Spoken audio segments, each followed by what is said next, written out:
Brian, what's the team news looking like this week? Jimmy Jones will be available to play. Stevie Ward's still, hopefully next week. He's just missed out there, Stevie Ward. We've had got a couple of late checks on Carl Ablett and Brett Delaney, and I'm not sure, not until tomorrow. But in terms of long termers and that, Keith Galloway is still a number of weeks off. I think that's it in terms of injuries. What does it mean to get Jamie back?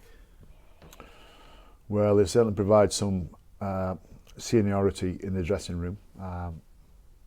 Certainly some work ethic. He's been good, Jonesy.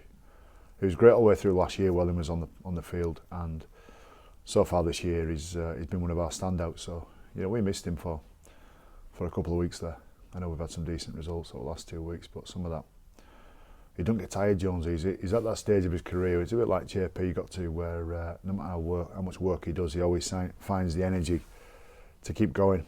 And just like all the old fellas do when they play, they get better as they get older. If they can keep on the field and they can keep injury free, the players get better as they get older. They understand the game more and they've seen it a million times. So he'll be a big part of what we do this year, Jonesy.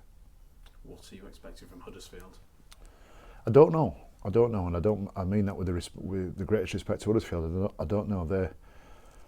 They've lost some games, but at the same time they've been tenacious in that as well. And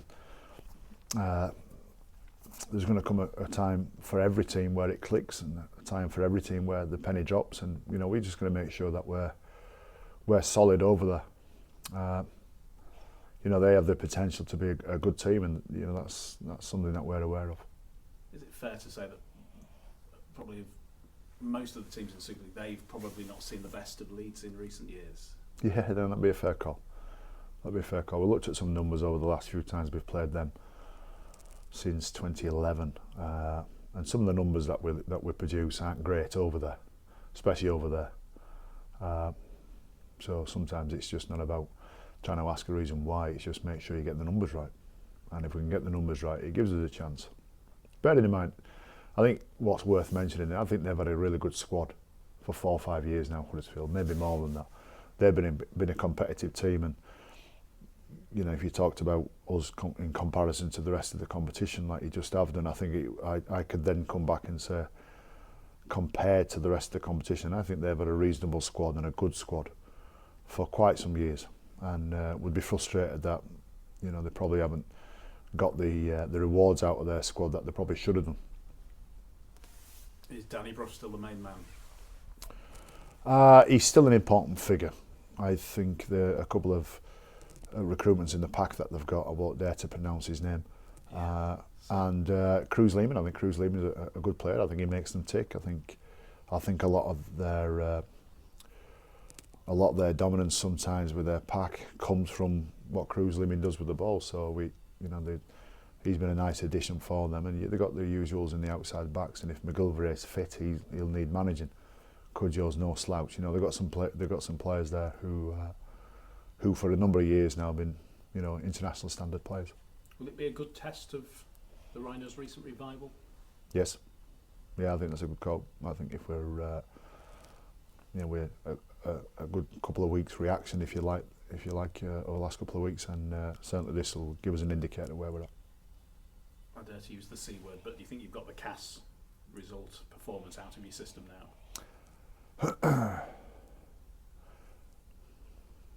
Yeah, I don't think there's an easy answer to that, a simple answer to that. Never is with me, is there? I was over the CAS one on the Friday morning after we played, and move on. I knew that was a blip. I've been saying to you, but I can't prove it's a blip until we're not enough performances together. We're going to lose again this year. We are going to lose again this year, and if we lose within the next 2 or 3 games, then everybody will say, well, the part of CAS is still there. That's not quite true. So it's never as black and white as just say, oh, well, we've got rid of the CAS now. We're going to lose again this year. We just need to make sure we're losing for the right reasons and we lose in the right manner. Some of the reaction that we've seen over the last 2 weeks, and building up to Castleford as well, bear in mind, I thought there was some good moments of character and tenacity, and without the without the accuracy and the skill and the execution. But after Castleford, we've seen some real good execution and seen some real good skill. So take Castleford out of it, it's a good start to the year, isn't it? Put Castleford in there, you scratch your head and it gets a bit erratic. So talk to me about another 3 or 4 weeks' time, and I'll be able to give you a better answer to that question. Thank you. Brian, on Matt Parcelli was your man of the match last week. Are you surprised by how well he's settled in and how well he appears to be playing? No, not surprised. I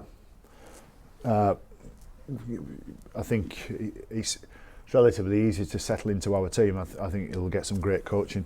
Any bloke who comes in will get some great coaching. The environment that they come into is well catered for players, and certainly for the overseas players. And if anything, I'll go beyond that and say I think we should be better with him than what we are right now. I think it took us maybe 2 or 3 games to get used to him, and the amount of work we did in pre-season, the amount of clarity we've got with what we want him to do and how we want to play off him is, that was right up there. So, if anything, a little bit frustrated that it took us so long to see some of the signs. You missed a couple of key players a few games ago, in particular the Cas game. Do you think you're coping better with the loss of key players this year than perhaps you did last year? Yeah, I do. Yeah. I think you take out some key players last year and we couldn't cope. I think the players that came in, the support cast, if you want to call it that, just weren't up to scratch. I think the players that took to the field weren't up to scratch, but there were some obvious reasons there. But we've had a great pre-season. They're, as I've just mentioned there previously, we'll dip this year. And I mean, for 2 or 3 games we'll dip. Every team does. You cannot maintain 30 games and be on top of it every single week. So we'll dip, but the depth that we dip to won't be as far this year. And we've got a good solid foundation in us. I think the likes of Josh Walters and Liam Sutcliffe and Jordan Baldwinson have come into the team. Anthony Mullally have come into the team and spiked the performance really rather than it dipped sometimes. So I think with that key players we'll look a solid team. You mentioned the Huddersfield game already, that it could be a good indication of where you are after Cas. But is the game really that important? You're putting that much emphasis on getting a positive result? What in terms of 2 points, in the long scheme of things, you don't want to drop too many, but you're going to drop some. So no, if we lose on Friday night, the world hasn't ended, but we need to perform, and we need to cross some swords. You look at, I alluded to the numbers earlier. The numbers meant that we've rarely performed over there. Our kicking scores have been horrendous over there sometimes. Our completion rates sometimes get silly when we go over there, so silly low. So. If we can just nail some of those usuals, those numbers there that you can't do without them. And if we lose, well, let's hope it's for the right reason. Let's hope it's on the back of a great performance. But with the vein that we're in at the moment and the confidence that we've got, if we get some of those numbers right, I'm sure a few more things will click into place. You look at the table and you're right up there at the moment. There seems to be a bit of panic, maybe after St Helens, definitely after Cas amongst fans. Do you feel it justifies what you were saying in the aftermath of that you're up there anyway, even with that result in mind? Yeah, I understand there was some panic out there. I wasn't panicking, and I understand, and I'm not being flippant there, and I understand what people were thinking. We just conceded that many points, so but there's not much I could say at that time either. You've just got to take your medicine, haven't you, at times like that, and all sorts of rumours are out there, and all sorts of conspiracy theories and all sorts of opinions flying out there. Sometimes the best thing you can do is just hold your nerve and bite your tongue and let your team do the talking. So let's hope the team can keep on talking. You mentioned after last week's game that you'd got Kevin Sinfield to have a word with Ashton Golden about his goal kicking. I know Kylie Luluai's been doing some stuff, and obviously Adrian Morley's been around the camp. Has that helped things this year, having a few different voices? Yeah, most certainly. We're always open to best practices, and if there's something out there that we feel is going to benefit the group, it's been great. Adrian Morley has had a couple of presentations to the players already this year, done some stuff on the field with them. He's at the moment cutting his teeth and sharpening his tools with the 19s, and he also does some stuff with the first team.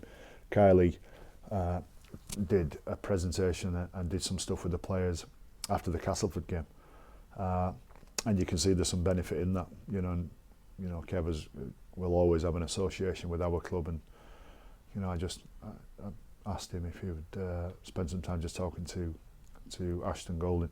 Barry Eaton's got the goal kicking bit covered and probably got the other bit covered as well. Barry Eaton held the world record for consecutive goal kicks at one stage in his career, so he's no slouch, Barry, in terms of a goal kicking coach. But nobody knows more about kicking goals under pressure than Kev, and I'm sure at some stage in the year I'll be relying on Kev for something else as well if he's got the time and he's got the availability. He's a very busy man, so we're always open to getting those type of people in. Stevie Ward and Liam Sutcliffe missing this week. What's the update on them injury-wise? Yeah, Liam Sutcliffe is just there with the quad. He's having a late check actually. He's ran today, Liam Sutcliffe, and he looks promising there. So we just got a late check on Brett Delaney, Carl Ablett, Liam Sutcliffe. Either one of those could take to the field, and either one of those might miss, and we just can't tell at this stage. And we're having a late fitness check tomorrow.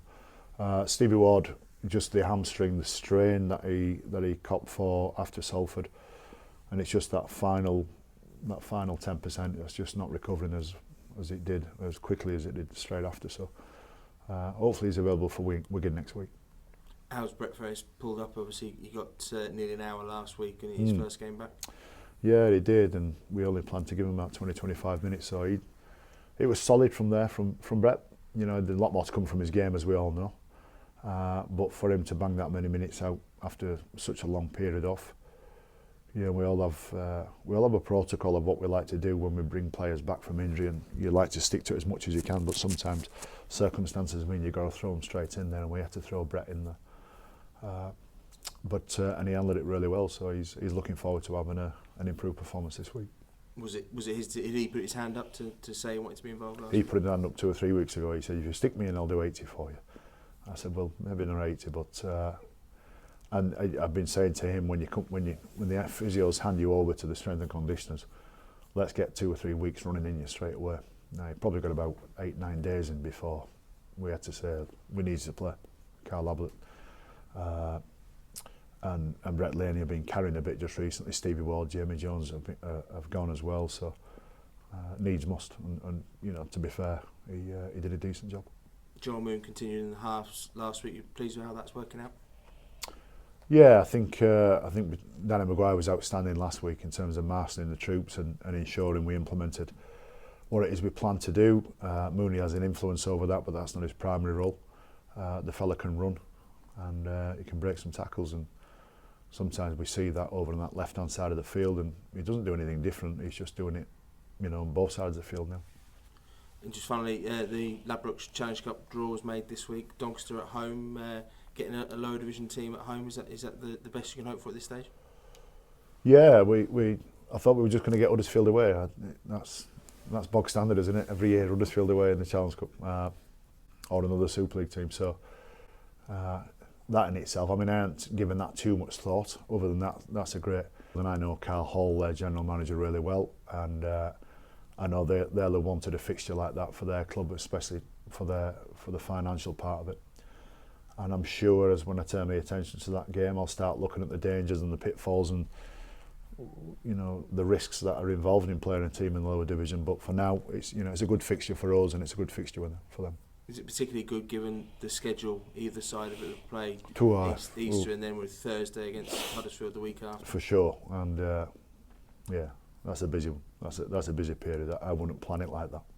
If I had my choice, I wouldn't plan it like that. But the week after as well is I think we got Thursday. We play Thursday, Huddersfield at home the Thursday after. So that'll be a period where, and we go through this most every year, especially after Easter, where you can't train, you just play, and you might have some fellas on the field, but they're not really training. And I shared some dialogue with Dean Riddle, who used to be a conditioner here now, who's on the conditioning staff at Seattle Seahawks, and there's some really interesting stuff about the recovery time that them fellas in the NFL have to endure before they're able to train at optimum level. And it used to be when I played, you could pretty much train 36 hours, 48 hours after. And now, you know, for the last few years, our players can't train 48 hours after, and you know, it's starting to creep into that 3-day routine. And in the NFL, Seattle Seahawks, they don't train for 72 hours after a game. And I just know through experience after the Easter periods, it's longer than that, where you can get them out on the field, you can move about and throw a ball about with each other. I'm not sure what good it does you. So I'm really pleased that we've got a block of training into them before we get through to that busy period. That's going to be a tough period, that one.